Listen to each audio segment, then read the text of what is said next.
أعوذ بالله من الشيطان الرجيم بسم الله الرحمن الرحيم تبارك الذي جعل في السماء بروجا وجعل فيها سراجا وقمرا منيرا وهو الذي جعل الليل والنهار خلفة لمن أراد أن يذكر أو أراد شكورا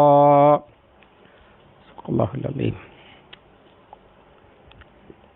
അൽ-ഫുർഖാൻ 61:2. തബാറക അനുഗ്രഹമുടയവനത്രേ, അല്ലദീ ജഅല ഫിസ്സമാഇ ബുറൂജ ആകാശത്ത് കോട്ടകളുണ്ടാക്കിയവൻ, അല്ലെങ്കിൽ രാശികളുണ്ടാക്കിയവൻ. വജഅല ഫീഹ അതിലവൻ ഉണ്ടാക്കിയിരിക്കുന്നു സിറാജ ഒരു വിളക്കിനെ, വഖമറ ചന്ദ്രനെയും, മുനീറ പ്രശോഭിതമായ. വഹുവ അവൻ, അല്ലദീ ജഅല ഉണ്ടാക്കിയവൻ, ആക്കിയവനാണ്, അല്ലൈല വന്നഹാറ രാവിനെയും പകലിനെയും, ഖിൽഫത്തൻ ഒന്നിനു പുറകെ ഒന്നായി വരുന്നതായിട്ട്. ഖലഫ പിൻഗാമിയായി എന്നാണല്ലോ അർത്ഥം. ഖിൽഫത്ത് പിൻഗാമിയായി വരുന്നത്. ലിമൻ അറാദ ഉദ്ദേശിക്കുന്നവന്, അൻ യദ്ദക്കറ ഉൽബുദ്ധനാകാൻ, ഔ അറാദ അല്ലെങ്കിൽ ഉദ്ദേശിക്കുന്നവന്, ശുക്കൂറ നന്ദിയുള്ളവനാകാൻ. അർ-റഹ്മാനിനെ സംബന്ധിച്ച് മുകളിൽ പറഞ്ഞല്ലോ, അള്ളാഹു അർ-റഹ്മാനാണ്. വിവരമുള്ളവനോട് ചോദിച്ചു നോക്കൂ എന്ന് പറഞ്ഞു. പിന്നെ അർ-റഹ്മാനെ കുറിച്ച് പറഞ്ഞ നിഷേധികളുടെ നിലപാട് എന്തോന്ന് റഹ്മാൻ എന്നാണ്. എന്നാൽ വിശ്വാസികൾ അവർ അള്ളാഹുവിന് സുജൂദ് ചെയ്യാൻ പറഞ്ഞാൽ അവർ നിഷേധികൾ അർ-റഹ്മാൻ ചോദിക്കും. എന്നാൽ വിശ്വാസികൾ അർ-റഹ്മാന് സുജൂദ് ചെയ്യാൻ പറഞ്ഞാൽ എന്താണ് ചെയ്യുക? അത് സുജൂദാണ് ചെയ്യുക എന്ന് അവിടെ സൂചിപ്പിച്ചു. ഇനി അർ-റഹ്മാൻ്റെ അടിമകൾ എന്താണ് ചെയ്യാൻ പോകുന്നത് എന്ന് താഴെ വിവരിക്കുന്നുണ്ട്, അവരുടെ സ്വഭാവമൊക്കെ. അതിൻ്റെ ഇടയിൽ അള്ളാഹു അർ-റഹ്മാനെ സംബന്ധിച്ച്, റഹ്മാനായ അള്ളാഹുവിനെ സംബന്ധിച്ച് അള്ളാഹു സ്വയം പുകഴ്ത്തി പറയുകയാണ് ഈ ആയത്തിൽ.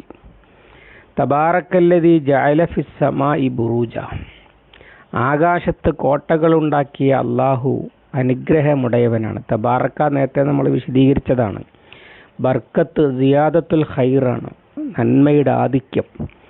തബാറക്ക എന്ന് പറഞ്ഞാൽ ഒരു ന്യൂനതയുമില്ല, ഒരു പരിമിതികളാണ്. മനുഷ്യർ എത്ര ഉന്നതനാണെങ്കിലും എത്ര സമ്പന്നനാണെങ്കിലും അവൻ്റെ സമ്പത്തിന് പരിമിതിയുണ്ട്. അവൻ്റെ സമ്പത്ത് അവന് ഉപയോഗിക്കാൻ കഴിയുന്നതിന് പരിമിതിയുണ്ട്. സമ്പത്ത് ഉണ്ടായിട്ട് കാര്യമില്ലല്ലോ. ജീവിതം ആസ്വദിക്കാൻ തീരുമാനിച്ചാലും ആസ്വാദനത്തിന് പരിമിതിയുണ്ട്. ഒരുപാട് ഭക്ഷണമുണ്ടായാലും കഴിക്കാൻ കഴിയുന്നതിന് പരിമിതിയുണ്ട്. ഇങ്ങനെ ഓരോന്നിനും ഉണ്ട്.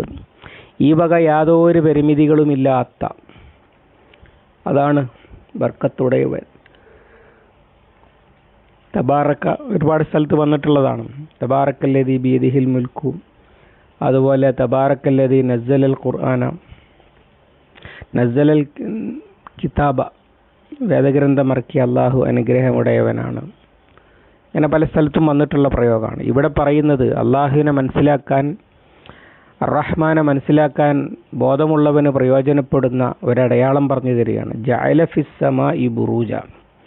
ബുറൂജ് എന്ന വാക്കിന് കോട്ട എന്ന അർത്ഥത്തിൽ ഖുർആൻ തന്നെ ഉപയോഗിച്ചിട്ടുണ്ട്. വലൗ കുന്തും ഫീ ബുറൂജിൻ മുശയ്യദത്തിൻ, മരണം നിങ്ങളെ പിടികൂടും, നിങ്ങൾ ഭദ്രമായ കോട്ടയ്ക്കകത്താണെങ്കിലും എന്ന് സൂറത്തു നിസായിൽ. അപ്പം അങ്ങനെ കോട്ട എന്നർത്ഥമുണ്ട്. അത് ആകാശത്താകുമ്പോൾ കോട്ടകൾ എന്ന് പറയുന്നത് 9 രാശികൾ, അഥവാ 360 ഡിഗ്രിയെ 12 രാശികൾ 360 ഡിഗ്രിയെ 12 കോണുകളായിട്ട് ഭാഗിച്ചതിനെയാണ് രാശികൾ എന്ന് പറയാം. സൂര്യൻ ഓരോ മണ്ഡലം, നമ്മുടെ മലയാള മാസങ്ങളുടെ പേരാണ് അതിലുള്ളത്, മേടം, മെടവം എന്നൊക്കെ, അതിൻ്റെയൊക്കെ അറബി പേരുകളുമുണ്ട്. അതിനെയാണ് ബുറൂജ് എന്ന് ജ്യോതിശാസ്ത്രത്തിൽ പറയുക. അതുപോലെ ജ്യോതിഷത്തിലും അതാണ് പറയുക. എന്തായാലും അതിൻ്റെ അടിസ്ഥാനമാക്കിയാണ് ഭൂമിയിൽ കാലാവസ്ഥ പോലെയുള്ളതൊക്കെ നിർണയിക്കപ്പെടുക. അതാണ് ഉദ്ദേശ്യമെന്നാണ് ചില പണ്ഡിതന്മാർ വിശദീകരിച്ചിട്ടുള്ളത്. അതിൻ്റെയും അപ്പുറം ഓരോ നക്ഷത്രങ്ങൾക്കും അത് കറങ്ങുന്ന ദീർഘവൃത്തത്തിലുള്ള ഒരു ഭ്രമണപഥം, അതിനെയാണ് ഇവിടെ ഉദ്ദേശിച്ചത് എന്ന് വിശദീകരിച്ച പണ്ഡിതന്മാരുമുണ്ട്. ബുറൂജ, അല്ലാഹു അലം. ഏതായാലും ആകാശത്ത് പ്രത്യക്ഷത്തിൽ ഭൂമിയിൽ നോക്കുമ്പോൾ കാണുന്നതല്ലാത്ത ഒരുപാട് ക്രമീകരണങ്ങൾ അല്ലാഹു തആല വളരെ ഭദ്രമായ തരത്തിൽ, അപ്പോൾ ഈ ഫലക്ക് അഥവാ ദീർഘവൃത്തത്തിലുള്ള ഭ്രമണപഥത്തിനെയൊക്കെ ബുറൂജ് എന്ന് വിശദീകരിച്ചത് എന്തിനാണ്? അതിൻ്റെ ഔന്നത്യവും അതിൻ്റെ ഭദ്രതയും സൂചിപ്പിക്കാനാണ്. അഥവാ അള്ളാഹു നിശ്ചയിച്ച ഒരു ബുറൂജ് അത് വളരെ ഉന്നതമാണ്, അതുപോലെ അത് തകർക്കാൻ കഴിയാത്തതുമാണ് എന്നർത്ഥം. വജഅല ഫീഹ സിറാജ, അതിലൊരു വിളക്ക് ഏർപ്പെടുത്തിയിരിക്കുന്നു എന്നതുകൊണ്ട് ഉദ്ദേശ്യം സൂര്യനെയാണ്. ഖുർആൻ തന്നെ അത് വിശദീകരിച്ചിട്ടുണ്ട്, വജഅൽനാ സിറാജം വഹാജ എന്നൊക്കെ. ഇവിടെ സിറാജ് എന്ന് പറഞ്ഞാൽ സ്വയം പ്രകാശിക്കുന്നതിനെയാണല്ലോ വിളക്ക് എന്ന് പറയാം. അങ്ങനെ സൂര്യൻ സ്വയം പ്രകാശിക്കുന്നതാണ് എന്ന് അറിയുന്നവനാണ് ഈ പറഞ്ഞത് എന്ന് അതിൽ നിന്ന് മനസ്സിലാക്കാൻ കഴിയും. ബാക്കി പറയുമ്പോൾ വഖമറൻ മുനീറ, പ്രകാശം സ്വീകരിച്ച് പ്രകാശം പരത്തുന്ന ചന്ദ്രനെ എന്നാണ് മുനീർ എന്ന് പറഞ്ഞതിൻ്റെ അർത്ഥം. അനാറ, നൂറ് പ്രകാശം, അനാറ പ്രകാശിപ്പിച്ചു, മുനീർ പ്രകാശിപ്പിക്കുന്നത് എന്നാണ്. അഥവാ സൂര്യൻ്റെ പ്രകാശം സ്വീകരിച്ചിട്ട് പ്രകാശം ഭൂമിയിലേക്ക് ചൊരിയുന്നതാണ് ഖമർ. അങ്ങനെ ഒന്നിനെ സിറാജ് എന്നും ഒന്നിനെ മുനീർ എന്നും പറഞ്ഞത് ചന്ദ്രൻ്റെ പ്രകാശം എന്താണെന്ന് അറിയാത്ത കാലത്താണ്. യസ്അലൂനക അനിൽ അഹില്ല, ഹിലാലുകളെ സംബന്ധിച്ച് അവർ താങ്കളോട് ചോദിക്കുന്നു. സൂറത്തുൽ ബഖറയിലുണ്ട്. എന്താണെന്ന് അറിഞ്ഞുകൂടാ, എങ്ങനെയാണ് ചന്ദ്രനിൽ നിന്ന് പ്രകാശം വരുന്നത് എന്നൊന്നും അറിയാത്ത കാലത്താണ്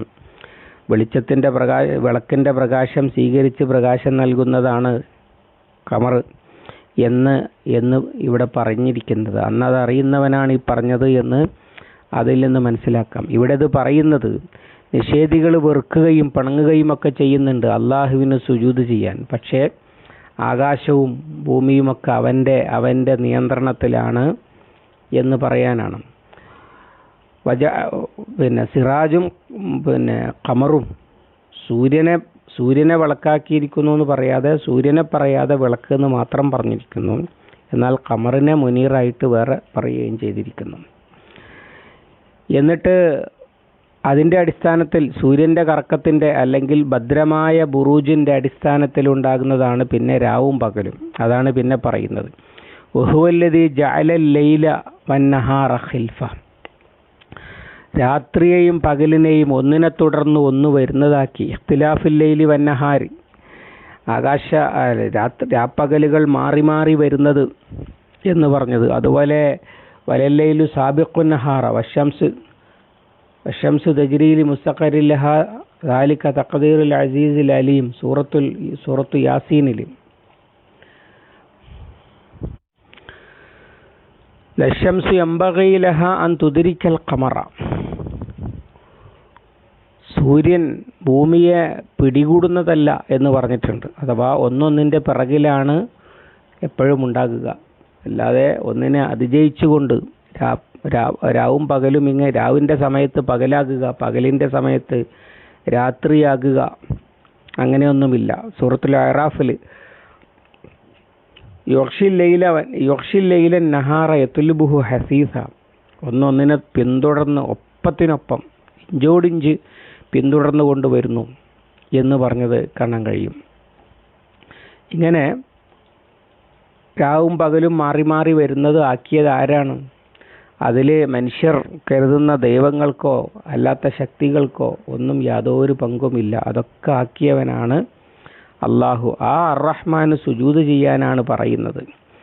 അത് അവന് സുജൂദ് ചെയ്യാൻ, അവന് കീഴ്പ്പെടാൻ ഇതൊക്കെ കാണുന്ന മനുഷ്യന് സ്വയം സാധിക്കും. അതാണ് ലിമൻ അറാദ അൻ യദ്ദക്കറ. യദ്ദക്കറ എന്ന് പറഞ്ഞാൽ അൻ യതദക്കറയാണ്. അത് താവും ദാലും കൂടി ഒന്നാക്കിയതാണ്. അൻ യദ്ദക്കറ അഥവാ ഉത്ബുദ്ധനാകാൻ ഉദ്ദേശിക്കുന്നവൻ, തൻ്റെ ഇടമുള്ളവന്, ബോധമുള്ളവന് അള്ളാഹുവിനെ തിരിച്ചറിയാൻ ഈ ആകാശത്തുള്ള ഭദ്രമായ സംവിധാനങ്ങളും രാവും പകലും കൃത്യമായി വന്നുകൊണ്ടിരിക്കുന്നതും ഒക്കെ ധാരാളം മതി എന്നർത്ഥം. ലിമൻ അറാദ അൻ യദ്ദക്കറ, ഉത്ബുദ്ധനാകാൻ ഉദ്ദേശിക്കുന്നവൻ. നമ്മൾ അങ്ങനെയാണല്ലോ ഒരു സ്ഥലത്ത് ചെന്നാൽ ആ ചെന്ന സ്ഥലത്ത് കാണുന്നതിനനുസരിച്ച് അതിനോടുള്ള നിലപാട് സ്വീകരിക്കാൻ നമുക്ക് കഴിയും. വലിയ കെട്ടിട സമുച്ചയം, വലിയ സംവിധാനങ്ങൾ ഒക്കെ ഉണ്ടാകുമ്പോൾ ഇത് വമ്പനൊരു സ്ഥാപനമാണ് എന്ന് മനസ്സിലാക്കാൻ കഴിയും. അതുപോലെ തന്നെ ആരുമില്ലാത്തൊരു സ്ഥലത്ത് ചെന്നാൽ ഇതിവിടെ വിജന സ്ഥലമാണ്, കാടാണ് എന്നൊക്കെ തിരിച്ചറിയാനും അതിനനുസരിച്ച് പെരുമാറാനും കഴിയും. എന്നതുപോലെ ഈ പ്രപഞ്ചം നിരീക്ഷിക്കുന്ന മനുഷ്യന് അള്ളാഹുവിനെ തിരിച്ചറിയാൻ രാപ്പകലുകൾ മാറി മാറി വരുന്നത് കണ്ടാൽ കഴിയും. ഔ അറാദ ശുക്കൂറ, അല്ലെങ്കിൽ നന്ദി കാണിക്കാൻ ഉദ്ദേശിക്കുന്നവന്, അഥവാ അള്ളാഹു ചെയ്തു തന്ന നിഅമത്തുകളെ തിരിച്ചറിയാനും അതുകൊണ്ടൊക്കെയാണ് എനിക്ക് ജീവിക്കാൻ കഴിയുന്നത് എന്ന് മനസ്സിലാക്കാനും അതിന് നന്ദി ചെയ്യുവാനും ഉദ്ദേശിക്കുന്നവന്, അവന് ഇതൊക്കെ നോക്കിയാൽ തന്നെ മനസ്സിലാകും. പക്ഷേ അതൊന്നും ചിന്തിക്കാതെ, നോക്കാതെ, നേരത്തെ സൂറത്തിൻ്റെ കുറച്ച് മുകളിൽ വന്നതുപോലെ കാലികളെപ്പോലെ ഒന്നും ചിന്തിക്കാതെ നടക്കുന്ന മനുഷ്യൻ, അവന് ഇത് കണ്ടാൽ ബോധം വരികയില്ല. അവൻ ലൗലാ യുക്കല്ലിമുന അല്ലാഹു ഔ തുഅ്തീനായ, എന്തുകൊണ്ട് അള്ളാഹു ഞങ്ങളോട് സംസാരിക്കുന്നില്ല, അല്ലെങ്കിൽ ഖാലല്ലദീന ലാ യർജൂന ലിഖാഅന ലൗലാ ഉൻസില അലൈനൽ മലായികത്തു ഔ നറാ റബ്ബന, അള്ളാഹുവിനെ കണ്ടുമുട്ടണമെന്ന് ഉദ്ദേശിക്കാത്ത നിഷേധികൾ, എന്തുകൊണ്ട് ഞങ്ങൾക്ക് മലക്കുകൾ ഇറങ്ങുന്നില്ല, എന്തുകൊണ്ട് റബ്ബിനെ ഞങ്ങൾ കാണുന്നില്ല എന്നൊക്കെയുള്ള വിഡ്ഢിച്ചോദ്യങ്ങൾ ചോദിക്കുമെന്നും അവർ കാലികളെപ്പോലെയോ അവരെക്കാളേറെ വഴിതെറ്റിയവരാണ് എന്നൊക്കെ അള്ളാഹു താല പറയുന്നുണ്ടല്ലോ. ആ വർത്തമാനത്തിൻ്റെ സമാപനമാണ് ഇവിടെ. അഥവാ ഇതൊക്കെ തന്നെ ബുദ്ധിയുള്ളവന്, തൻ്റെ ഇടമുള്ളവന് കാര്യം മനസ്സിലാക്കാൻ ഇത് തന്നെ മതി.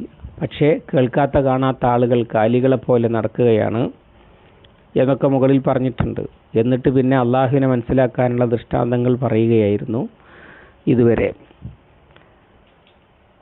ഈ ആയത്തിനെ മറ്റൊരു നിലക്ക് പ്രയോജനപ്പെടുത്തിക്കൊണ്ട് വ്യാഖ്യാനിച്ചത് കാണാൻ കഴിയും. ഉദാഹരണമായി ഉമർ ഇബ്നുൽ ഖത്താബ് റളിയല്ലാഹു അൻഹു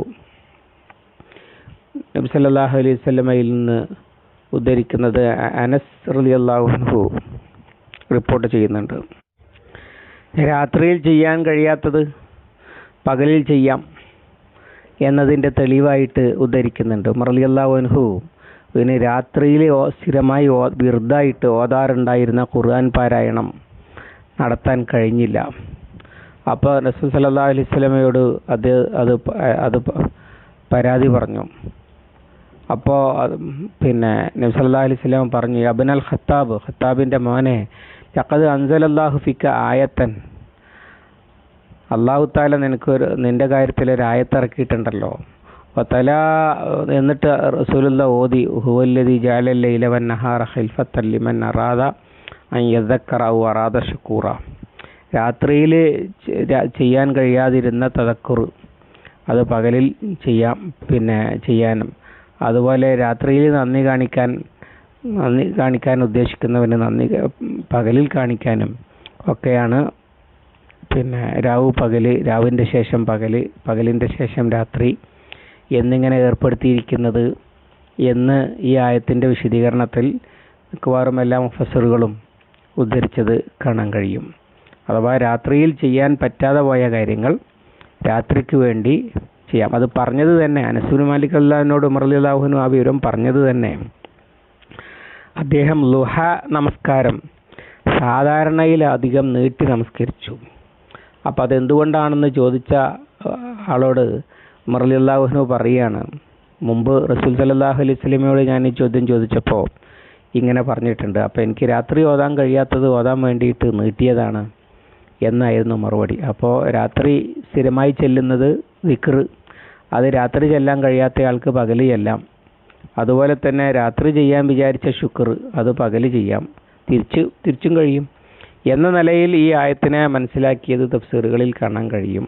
ഇവിടെ ഇത് വന്നിട്ടുള്ളത് അതിനുള്ള അനുമതി എന്ന നിലയിലല്ല, പകരം അർ-റഹ്മാനെ നിഷേധിക്കുന്ന ആളുകൾക്ക് ബോധം തൻ്റെ ഇടവും ഉണ്ടെങ്കിൽ, എന്നിട്ട് അവനോട് നന്ദി കാണിക്കണം എന്നുണ്ടെങ്കിൽ, നേരത്തെ അവർ ചോദിച്ചതുപോലെ എന്തുകൊണ്ടാണ് റബ്ബിനെ ഞങ്ങൾ കാണാത്തത്, എന്തുകൊണ്ടാണ് ഞങ്ങൾക്ക് മലക്കുകൾ ഇറങ്ങാത്തത് എന്നൊന്നും ചോദിക്കേണ്ട കാര്യമില്ല. അള്ളാഹുവിൻ്റെ ദൃഷ്ടാന്തങ്ങൾ നിറഞ്ഞു നിൽക്കുകയാണ്, അതിലൂടെയാണ് അവർ ജീവിച്ചു കൊണ്ടിരിക്കുന്നത്, അത് തന്നെ ധാരാളമാണ് എന്ന് സൂചിപ്പിക്കാനാണ് ഇവിടെ ഇത് പറഞ്ഞിട്ടുള്ളത്. അള്ളാഹു അവൻ്റെ കലാം ശരിയായി പഠിക്കാനും മനസ്സിലാക്കാനും തൗഫീഖ് നൽകി അനുഗ്രഹിക്കുമാറാവട്ടെ. അല്ലാഹുമ്മ അല്ലിംനാ മാ യൻഫഉനാ വൻഫഅനാ ബിമാ അല്ലംതനാ റബ്ബനാ സിദ്നാ ഇൽമൻ വഫഹ്മൻ വദിഖ്ഖത്തൻ വനദറ.